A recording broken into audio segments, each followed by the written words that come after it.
Ya, saudara yang dalam Tuhan, hari ini kita berbicara tentang alami perlindungan Tuhan. Ya, alami perlindungan Tuhan. Perlindungan Tuhan itu sangat penting bagi kita semua. Kalau kita bisa melihat, ternyata kehidupan kita ini sebenarnya sudah berada dalam perlindungan Tuhan. Ya, seperti kalau kita mengingat kembali cerita tentang Ayub, ya, bahwa iblis harus memohon kepada Tuhan supaya membuka perlindungan bagi Ayub, supaya dia bisa mencobai Ayub. Nah, saudara yang kasih dalam Tuhan, berarti kita ini sebenarnya berada di dalam perlindungan Tuhan. Nah, saudara, menjadikan Tuhan sebagai tempat perlindungan bukan berarti menjauhkan yang namanya kesesakan, kegelapan, dan serangan si jahat. Saya ulangi, saudara bisa temukan itu di dalam handout ya. Menjadikan Tuhan sebagai tempat perlindungan tidak menghindarkan kita dari kesesakan, dari kegelapan, dan serangan si jahat. Makanya memang dibutuhkan perlindungan Tuhan. Karena memang si jahat itu berusaha semaksimal mungkin menarik semua orang, baik yang percaya maupun tidak percaya, untuk menjadi pengikut dia. Bahkan digunakan baginya untuk menjadi alatnya, saudara. Nah, saudara yang dalam Tuhan, yang terpenting di sini adalah kehadiran Tuhan sang pelindung dalam kehidupan kita. Nah, perhatikan baik-baik, yang terpenting di sini adalah kehadiran Tuhan sang pelindung dalam kehidupan kita. Saudara percaya Tuhan hadir dalam hidup kita, amin. Dan dia melindungi kita, amin. Nah, saudara yang dalam Tuhan, firman-Nya dalam Mazmur 91 ayat 1 sampai dengan ayat yang kedua. Kalau kita bisa melihat di sini firman Tuhan ini, saudara, luar biasa sekali. Ada yang berkata ini adalah tulisan Daud, tetapi ada juga yang berkata ini tulisan Musa. Siapapun yang menulisnya, tetapi masuk dalam kanonisasi Alkitab, berarti pasal ini penting untuk kita pelajari pada masa kini. Yang setuju katakan amin. Saudara perhatikan baik-baik, kalau penulisnya Musa juga punya pengalaman banyak dalam perlindungan Tuhan. Yaitu apa? Ketika dia membawa bangsa Israel keluar dari tanah Mesir, ada yang berkata 600.000 orang, ada juga yang berkata 2 juta orang, saya tidak tahu bagaimana menghitungnya, apakah laki-laki saja 600.000 orang, 2 juta orang termasuk perempuan, anak-anak, orang tua, dan balita, itu bisa saja terjadi. Tetapi saya mau katakan, ngurusin orang 600.000, saudara, itu enggak mudah. Setuju, saudara ya? Pernah ikut retreat besar, ya, yang jumlahnya 2.000 orang, ya, itu panitianya bisa nggak tidur, saudara. Kalau bisa jamnya ditambah 36 jam satu hari. Karena apa? Pekerjaannya begitu banyak. Ini 600.000 orang, saudara bisa bayangkan. Bagaimana Musa harus memikirkan logistik mereka, keamanan mereka, kesiapan air bersih dan juga air minum dan sebagainya. Ya. Nah, bagaimana juga Musa boleh membawa mereka berjalan melewati padang gurun. Bukan seperti jalan raya di BSD ini, enggak. Tetapi penuh dengan binatang buas, ular dan kalajengking. Ya. Kalau misalnya penulisnya juga Daud juga mengalami banyak sekali tantangan dalam hidupnya. Dari sejak dia menggembalakan 2-3 ekor kambing domba ayahnya, dia sudah diincar maut. Melalui apa? Binatang buas yang mau merebut binatang peliharaannya. Begitu juga setelah itu dia berhadapan dengan orang Filistin. Kemudian berhadapan dengan rajanya sendiri, saudara, kan? Banyak sekali yang Daud alami juga. Tetapi tetapi saya mau katakan pada saudara bisa melihat perlindungan Tuhan memang tidak menghindarkan kita dari kesesakan, dari kegelapan, dan dari serangan si jahat. Namun perlindungannya justru nyata dalam hidup kita. Mari kita akan lihat bersama-sama ayat 1 sampai dengan ayat yang kedua. Dikatakan begini, orang yang duduk dalam lindungan yang maha tinggi dan bermalam dalam naungan yang maha kuasa akan berkata kepada Tuhan, kita baca sama-sama 2, 3. Tempat perlindunganku dan kubu pertahananku, Allahku yang kupercayai. Saudara perhatikan baik-baik, di sini berkata apa? Orang yang duduk dalam lindungan yang maha tinggi dan bermalam dalam naungan yang maha kuasa. Posisinya apa, saudara? Duduk. Duduk itu berarti apa, saudara? Berarti berdiam, tidak berjalan, tidak berdiri tapi duduk.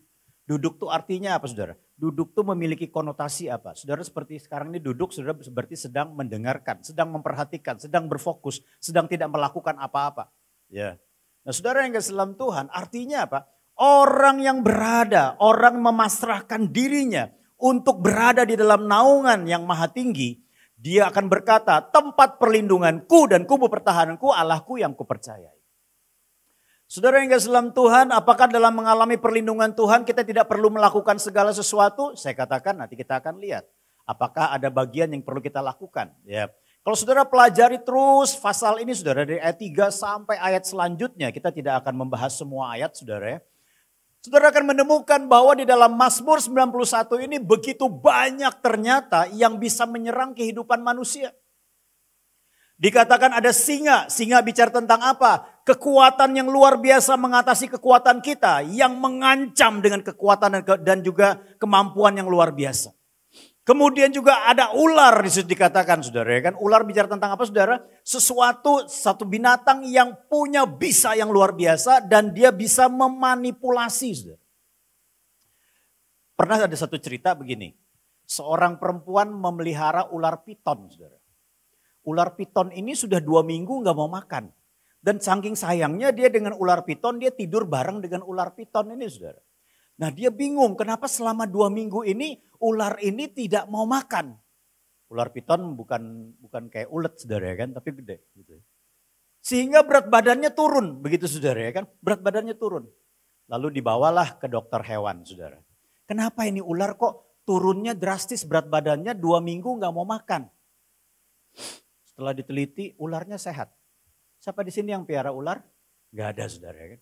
Ularnya sehat. Dicek, ularnya sehat. Enggak ada virus, enggak ada penyakit, enggak ada gejala-gejala yang lain. Sehat semua. Saudara perhatikan baik, lalu si dokter bilang begini. Kamu secepatnya ketika pulang, ular ini masukkan ke dalam kandang.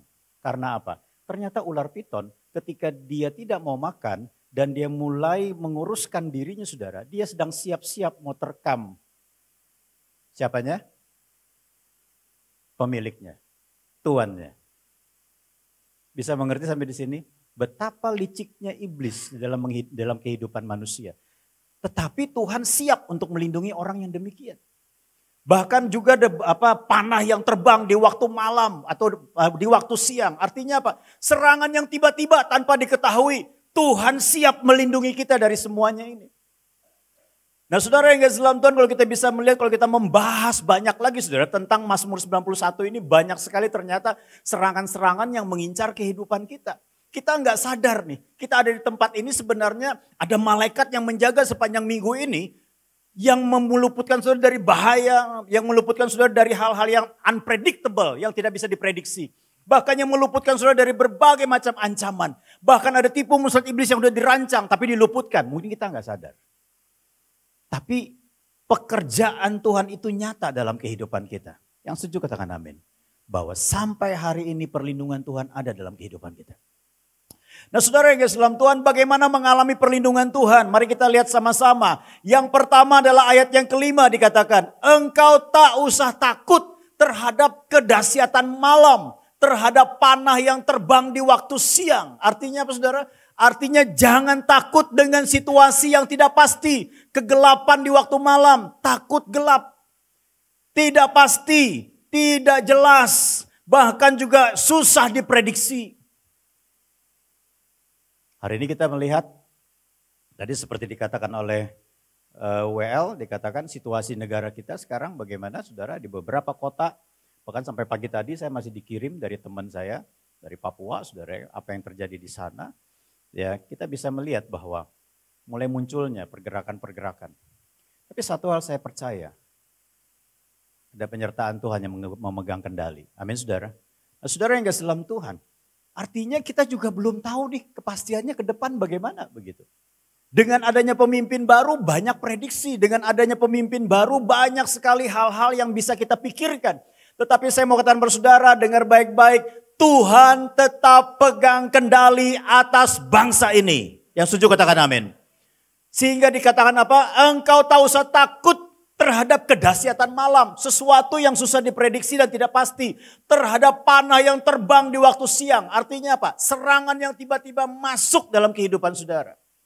Ada perlindungan tangan Tuhan. Yang penting begini saudara, punya keberanian. Nah, berani ini apakah lawannya takut saudara? Apakah berani ini saudara yang dalam Tuhan berani seperti kalau kita takut lawannya berani seperti itu saudara kan. Kalau kita berani lawannya takut begitu saudara. Ternyata saya pelajari dari Alkitab itu begini. Orang yang berani itu artinya adalah bukan orang yang tidak takut. Orang yang berani itu juga bukan berarti orang yang nekat saudara. Tetapi orang yang berani itu adalah orang yang berani percaya kepada apa yang menjadi jaminan Tuhan dalam kehidupannya. Sehingga apa? Sehingga dia berani menjalani kehidupan ini. Apapun kemungkinan yang akan terjadi ke depan, dia tidak memiliki, artinya menaruh kepercayaan kepada keadaan itu, tapi dia menaruh kepercayaan kepada firman dan penyertaan Tuhan. Sehingga apa? Dia berani melangkah dengan pasti. Karena apa? Walaupun di luar, di depan tidak ada kepastian. Walaupun di depan ada banyak hal yang bisa saya tiba-tiba menghajar, saudara. Tetapi dia percaya bahwa ada perlindungan Tuhan dalam kehidupannya. Saudara percaya setiap saudara berangkat ke kantor, siapa di sini yang sebelum berangkat ke kantor berdoa dulu? Enggak ada ya, waduh. Salah orang.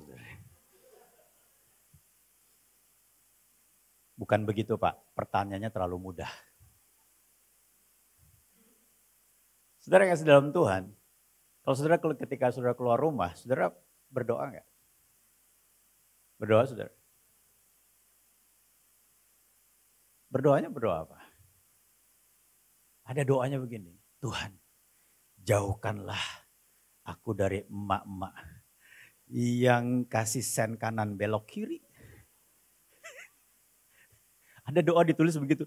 Terkadang saya suka baca tuh yang di belakang truk sama bus gitu saudara ya kan. Ada tulisannya begini, doa hari ini gitu saudara ya kan, seperti itu. Nah saudara, artinya begini, ketika kita berdoa, kita percaya bahwa ada penyertaan Tuhan yang melingkupi kehidupan kita. Setuju katakan amin. Nah, saudara yang kasih dalam Tuhan, artinya begini saudara, bahwa segala sesuatu kita serahkan kendalinya kepada Tuhan. Bagian kita adalah berani menjalani hidup ini karena kita tahu Tuhan pegang kendali. Amin. Nah saudara, saya ingat banget, mungkin saya sudah cerita di sini kali ya. 3 minggu yang lalu setelah selesai meeting di tempat ini di lantai 3 minggu apa 4 minggu ya waktu kita ke Bogor ya, lewat tol baru nih nyobain ya, sudah cerita belum ya, lewat tol baru nyobain saudara, terus pas di ujung pas mau masuk tol Jagorawi tiba-tiba saya lihat ada ban gelinding satu, kencang sekali seret ke kiri gitu saudara, itu ban siapa saya bilang gitu kan, di belakangnya nyusul saudara. Avanza hitam. Udah belok, udah miring begini saudara. Tapi miringnya bagusnya ke kiri gitu saudara ya kan. Nah udah, oh ternyata mobil itu. Banyak juga mobil yang berhenti. Untungnya saya pas di jalur cepat saudara sehingga tidak terlalu kaget. Karena cukup jauh jaraknya begitu ya. Nah saudara, kemudian yang berikutnya ya. Beberapa hari setelah itu saudara, saya lihat di kalau nggak salah di TikTok apa di Reel saudara, ada satu klip video begitu, ban truk dua yang di belakang masih komplit 2 begitu, lepas saudara. Itu lepas menghajar ke trotoar, terus hantam warung sama orang-orang di situ begitu. Wah saya bilang, ini barusan kemarin nih kelihatan begitu juga gitu saudara ya kan. Nah, singkat ceritanya, saya memang melihat ban mobil saya, ya ban mobil saya itu memang di samping sebelah luarnya itu sudah mulai terkikis gitu. Cuman kembangnya masih bagus, ya kembangnya masih bagus begitu. Saya pikir nanti ajalah ganti ban gitu. Kan lumayan saudara ya kan 4 biji ya, 5 sama serep gitu ya kan. Singkat ceritanya saya pergi ke bengkel teman ganti oli saudara. Ganti oli, terus saya bilang ganti oli, di flash, kemudian juga sepatu remnya dibersihkan semuanya karena itu penting sekali ya. Dalam kecepatan tinggi ataupun dalam kondisi-kondisi hujan itu penting sekali. Semua dilihat segala macam. Lalu setelah dicek saudara ketika diangkat begitu, montirnya bilang begini, Pak ini bannya sudah retak nih Pak. Ini ban bagian dalamnya jadi nggak kelihatan dari luar saudara. Bagian dalamnya itu udah robek. Udah robek begitu, benang-benangnya udah putus.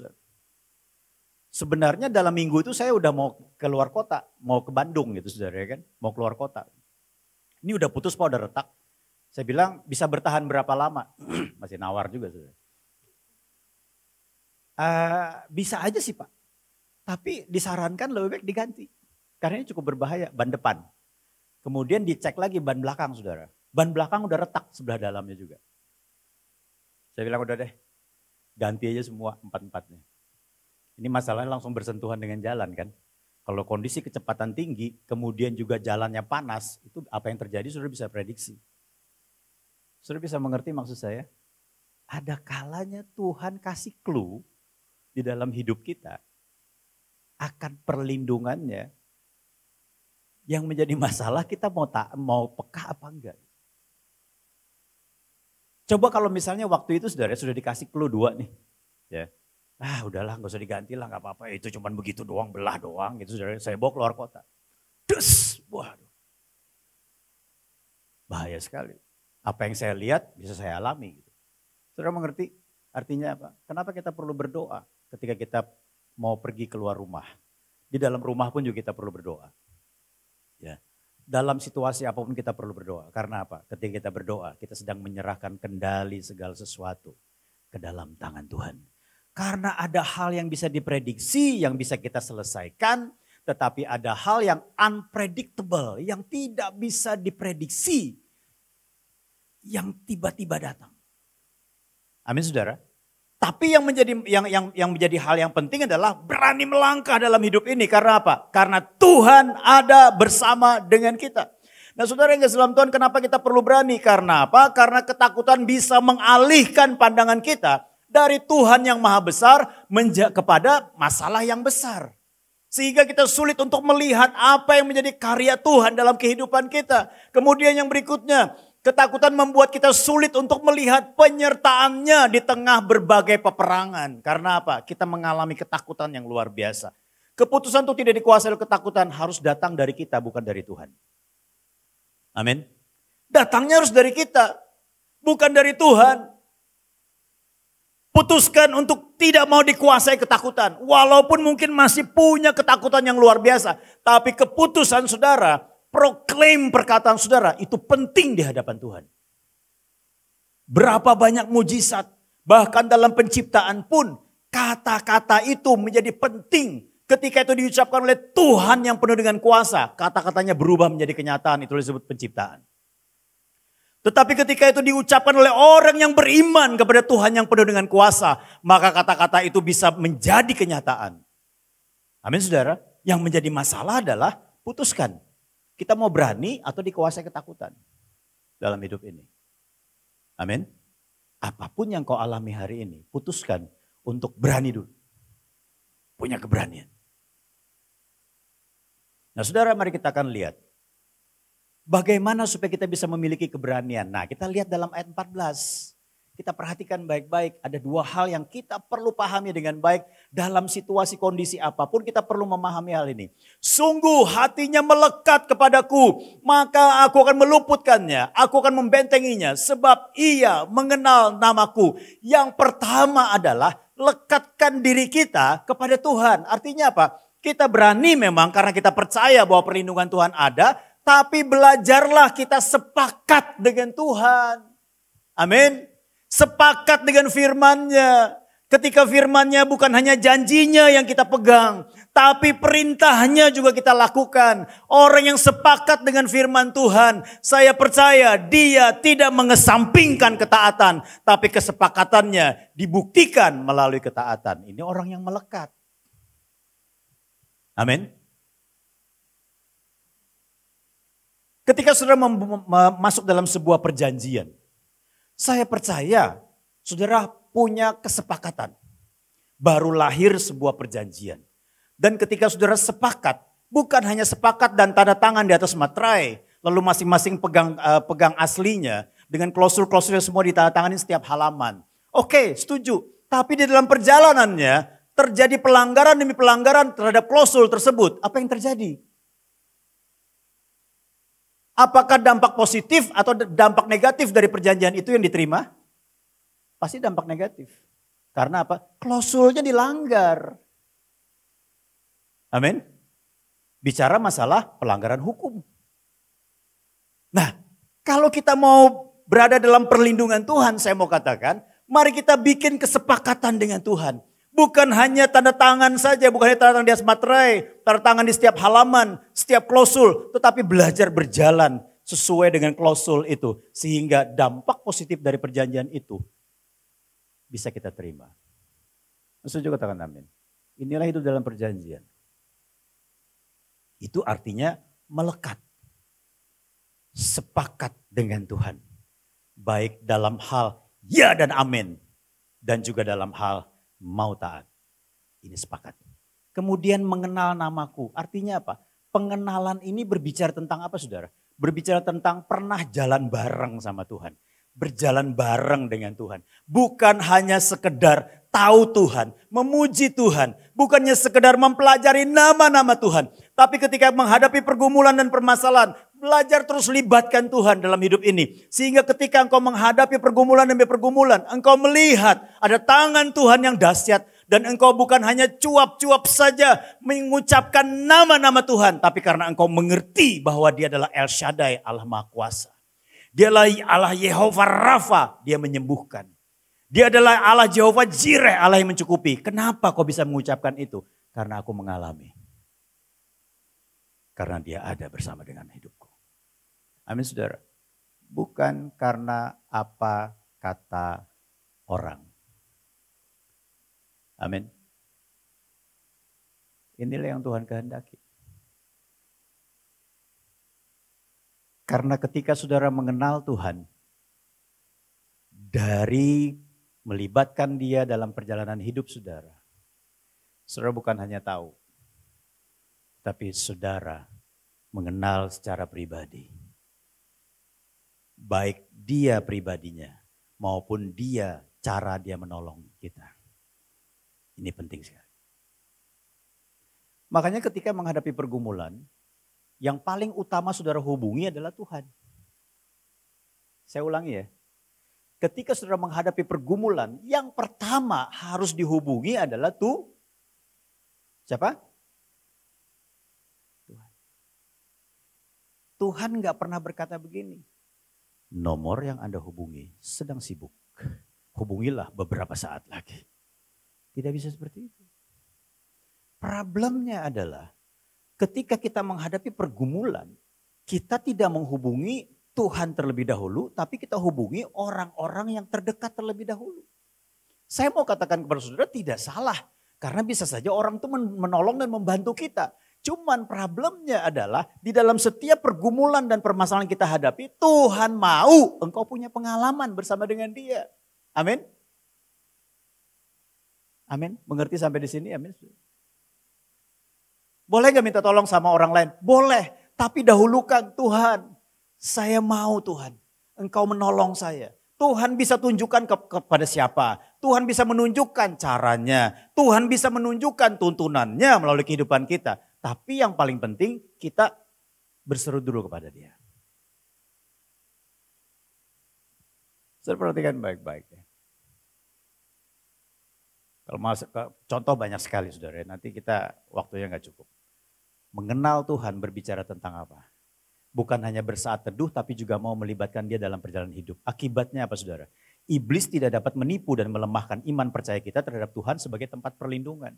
Dia tidak bisa mengkamuflase. Walaupun dia berpura-pura seperti malaikat terang, udah ketahuan nih iblis. Karena apa? Aku sudah berjalan dengan yang asli. Siapa? Tuhan. Amin saudara. Ya, Tuhan. Saya sering ditanya begini, Pak bagaimana membedakan suara Tuhan, suara iblis dan suara diri sendiri? Saya katakan yang paling utama adalah tahu yang asli. Ngerti saudara? Tahu yang asli, baca Alkitab. Bagaimana kita bisa membedakan kalau kita tidak punya standar?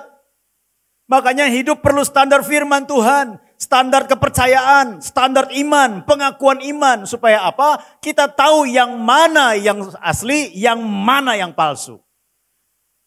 Di dalam pergumulan hidup kita perlu mengenal Tuhan. Melalui apa? Perjalanan hidup yang selalu melibatkan Tuhan. Yang kedua adalah berotoritas. Gunakan otoritas atau kuasa Tuhan. Berikan yang Tuhan berikan untuk mematahkan kekuatan lawan dan menghancurkan tipu muslihat iblis. Ini penting sekali. Sebagai orang percaya saudara punya otoritas itu. Amin. Kayaknya nggak yakin saudara. Nggak ada yang amin gitu saudara kan. Kenapa nggak ada amin? Aman Pak. Saudara punya otoritas ya, setuju katakan amin. Puji Tuhan ya, walaupun sedikit ragu-ragu nggak apa-apa. Tapi saya mau katakan kepada saudara, firman Tuhan berkata begini ayat 13, kita lihat ya. Singa dan ular tedung akan kau langkahi, engkau akan menginjak anak singa dan ular naga. Ini luar biasa sekali saudara. Singa dan ular tedung akan engkau langkahi. Engkau akan menginjak siapa? Anak singa dan ular naga. Bukan sinaga, ular naga. Ya.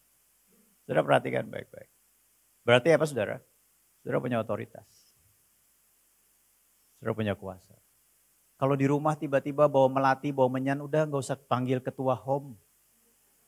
Nggak apalagi panggil Pastor Boas tolong dong. Di rumah bawa menyan ini. Nggak perlu. Saudara punya kuasa. Setuju katakan amin.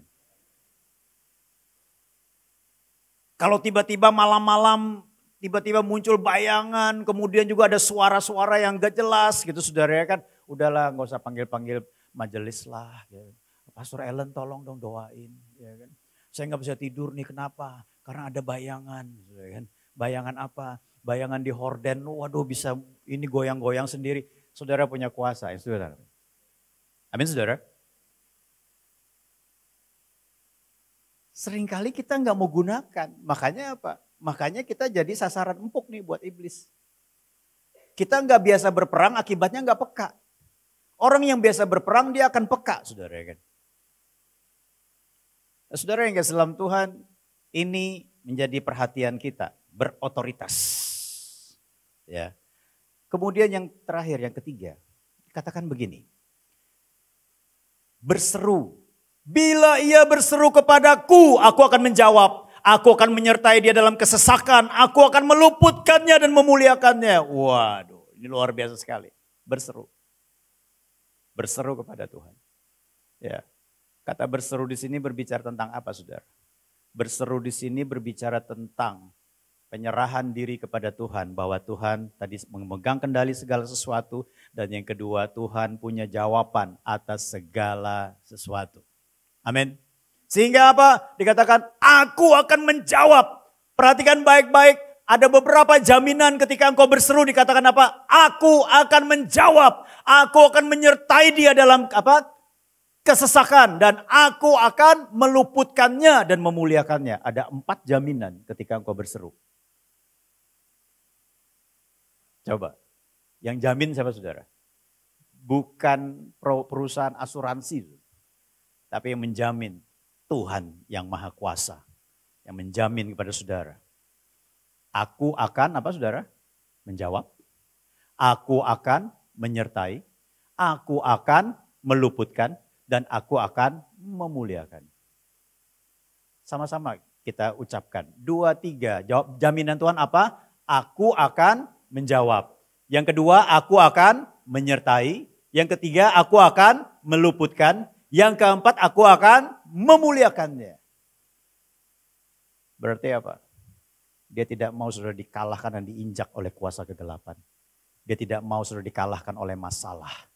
Tetapi Tuhan katakan, aku akan mengangkat dia. Aku akan mempromosikan dia sebagai orang yang kulindungi. Wah, luar biasa sekali. Saudara yang kasih dalam Tuhan, saya menulis begini. Di dalam handout saudara ada di situ. Anugerah kedua, ini menurut saya ya. Bukan menurut yang lain, menurut saya. Anugerah kedua setelah keselamatan adalah Tuhan membuka ruang bagi kita untuk apa? Berdoa dan berseru kepadanya. Dia mendengar dan tanggap terhadap apa? Setiap seruan orang percaya. Saudara yang kasih dalam Tuhan, sebelum saya tutup, saya mulai bertanya. Ketika saya merenungkan firman Tuhan, saya mulai bertanya. Tapi Tuhan, kenapa banyak orang percaya juga mengalami berbagai macam penderitaan? Seolah-olah Tuhan tidak melindungi dia. Tapi Tuhan, apakah itu menjadi sesuatu yang adil kepada orang yang sudah percaya, menaruh perlindungannya kepadamu, percaya kepadamu, memegang firman Tuhan, tapi dia tetap mengalami kesengsaraan? Ada yang seperti itu, saudara? Pernah melihat orang seperti itu? Pernah? Ya, wajahnya kayak takut, saudara. Jangan takut, saudara. Ya, jangan takut. Ini saya mau bicara kenyataan. Baik, saya akan kasih contoh. Ya, mari kita lihat, ada contoh yang pertama. Namanya Horatio Spafford. Naik satu lagi. Iya. Nah, ini adalah seorang pengacara sukses. pebisnis sukses. Dia adalah seorang yang luar biasa cinta Tuhan. Ya, dia cinta Tuhan luar biasa. Tapi tahun 1870 saudara, anak laki-laki satu-satunya dipanggil oleh Tuhan karena demam berdarah pada saat itu. Ya. Kemudian dia merasa putus asa begitu luar biasa, terpukul sekali saudara. Setelah itu di dalam pernikahannya Tuhan anugerahkan 4 orang anak perempuan. Ya, bisa diklik 4 orang anak perempuan. Ya, nah itu sebelumnya turun lagi. Ya, nah itu ketutupan. Nah itu dia 4 orang anak perempuannya. Saudara yang mungkin ketutupan. Ini bukan. Nah itu dia. Turun naik, saudara. Enggak apa-apa ya. Ya. Nah saudara yang kasih dalam Tuhan, 4 orang anak perempuan. Tahukah saudara, beberapa tahun kemudian terjadi kebakaran besar di Chicago, itu menghancurkan bisnisnya dan kantornya. Dia mengalami satu tekanan yang luar biasa. Dan dia mendengar bahwa di Eropa, mungkin saja di Inggris, karena D.L. Moody ke Inggris saudara ya kan. Ada seminar D.L. Moody. Waktu itu seminar-seminar kekristenan itu sangat jarang. Lalu dia katakan begini, ayo kita berangkat yuk ke Eropa. Waktu itu naik kapal saudara ya kan. Tapi karena ada urusan bisnis yang mendesak, dia tidak bisa berangkat bersama dengan istri dan keempat anaknya. Lalu diberangkatkanlah istri dan keempat anaknya lebih dahulu dan dia sangat sukacita sekali supaya mereka bisa berkumpul dengan orang-orang Kristen di sana. Singkat ceritanya dalam perjalanan itu tidak mulus, saudara. Kapal yang ditumpangi tenggelam. 4 anaknya tewas, istrinya selamat. Saudara yang kasih dalam Tuhan, pukulan yang begitu keras menghantam kembali Horatio. Saudara. Pertama, anaknya laki-laki meninggal karena demam berdarah. Yang kedua, bisnisnya hancur karena kebakaran. Kemudian yang ketiga, kantornya juga terbakar. Dan yang keempat, anak istrinya kapalnya tenggelam. Dan 4 orang anak perempuannya tewas. Waktu dia terima telegram dari istrinya dikatakan begini, 2 kata saja, selamat sendirian. Dia katakan begitu, istrinya berkata kepada dia begitu. Lalu dia mau jemput istrinya dengan menggunakan kapal saudara. Waktu dia memandangi laut yang menelan 4 anaknya, muncullah satu lagu ini. Yaitu lagu apa? It's well with my soul. Ya. Dalam bahasa Indonesia apa ini? Selamatlah jiwaku, tenanglah jiwaku. Saya melihat ada beberapa terjemahan ya di situ saudara kan. Nah, lagu ini ditulis sampai hari ini di buku nyanyian gereja HKBP ya, ada di situ. Kenapa? Kidung Jemaat ya. Dan hari ini kita nyanyikan sama-sama. Lagu ini lahir dari hati yang sedang mengalami penderitaan yang luar biasa. Tetapi orang yang mengalami penderitaan ini tetap terhubung dengan Tuhan. Saudara mengerti? Kalau saudara berpikir begini, mana ada perlindungan Tuhan? Setuju saudara? Kita berpikir secara logika. Mana ada perlindungan Tuhan? Anak pertama meninggal karena demam berdarah. Tidak dilindungi oleh Tuhan dari sakit penyakit. 4 anaknya tenggelam di dasar laut. Tidak ada perlindungan Tuhan. Tempat bisnisnya hancur. Tidak ada perlindungan Tuhan dari api. Kemudian kantornya terbakar. Tidak ada perlindungan Tuhan dari kebangkrutan dan sebagainya. Mana ada perlindungan Tuhan? Saudara setuju sampai di sini? Secara logika seperti itu. Pernahkah saudara berpikir bahwa perlindungan Tuhan seringkali bukan hanya perlindungan secara materi dan fisik. Tetapi ada perlindungan Tuhan yang tidak kelihatan. Dia melindungi iman orang percaya untuk tidak gugur di tengah-tengah penderitaan. Itu jauh lebih penting daripada perlindungan secara materi dan jasmani saja. Saya ngomong ini tidak mudah. Tapi kalau Horatio ngomong seperti itu, dia ngomong dengan satu kekuatan dari Tuhan. Amin. Jadi kalau hari ini doamu belum dijawab, penderitaanmu belum berlalu, berbagai kesesakan mungkin masih kau gumuli. Ada banyak hal harapan yang kau inginkan Tuhan bekerja, tapi belum terjadi. Saya mau katakan pada saudara, Kalau sampai hari ini engkau tetap beriman kepada dia dan menantikan perbuatan tangannya, bersyukurlah Tuhan sedang melindungi imanmu. Sehingga ketika engkau melalui masa-masa sukar, engkau tidak meninggalkan Tuhan. Tuhan berkati.